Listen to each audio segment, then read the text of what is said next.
হুটকির শিরা বানানোর জন্য হেনে নিচে ভুট্টা মার্কা একটা হুটকি, আর এই হুটকিটা হচ্ছে ইলশার হুটকি। তো আমি একলাই খামো ওই জন্য একটা হুটকি নিছি, আর হুটকির ওই যে চোষাগুনা যে আছে অন্য লাহে লাহে আমি ছাড়াই নিতেছি করে সব গোনাই চোষা আমের ছাড়ান শেষ। এখন আমি মাছ বরাবর কাইটে নিমু, মানে তাজা ইলশা যেভাবে খাওয়া হয় ঠিক ওইভাবে রান্না করমু। তো এই যে দেখতেছে হুটকির ভিতরের অংশটা মনকা তাজা আছে এরমই দেখা গেতেছে, খুবই ভালো হুটকি। তো হুটকিটা কোটা হয়ে গেছে গা। এখন রান্না করবো তার জন্য চুলায় কড়াই দিছি, কড়ার মধ্যে দিয়ে দিলাম সামান্য পরিমাণে সর্ষের তেল, বেশি পরিমাণ দেন অল্প দিছি। তারপর দিয়ে দিলাম পেঁয়াজ, পেঁয়াজ গোনা ব্রাউন কালার করে ভাইজা নেবো। তো ওই যে ভাজা হয়ে গেছে গা।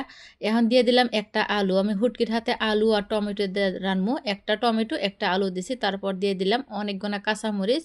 এখন দিয়ে দিলাম হুটকিটা, হুটকিটা অল্প আমি পোড়াই নিছিলাম। তো হুটকি পোড়াই নিলে ভালো হয়, অল্প বাসনা কয় খাতি স্বাদ লাগে, এই জন্য পোড়াই নিয়েছিলাম।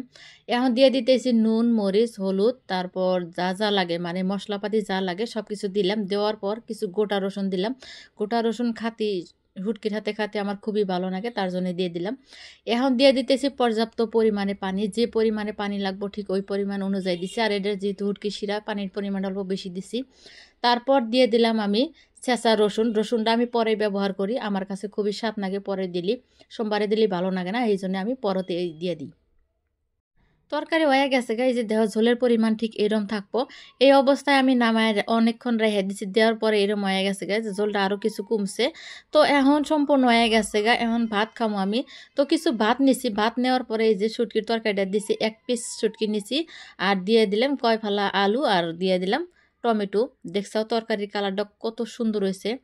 এখন আমি খামো, এই যে হুটকির মধ্যে থেকে আমি ছাড়াই নেবো। এটা খাতে কিন্তু খুবই স্বাদ লাগে, তোমরা এবার করে একদিন রান্না খাইয়া দেখো, খুবই সহজ পদ্ধতিতে ভালো লাগবো।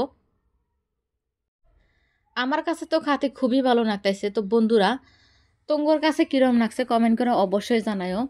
আর আমার এই ভিডিওটা যদি তোমগোরে ভালো লাগে লাইক শেয়ার কমেন্ট করে দিও। তো আজকের মতো বিদায় নিতেছি, আবারও আসবো নতুন রেসিপি নিয়ে।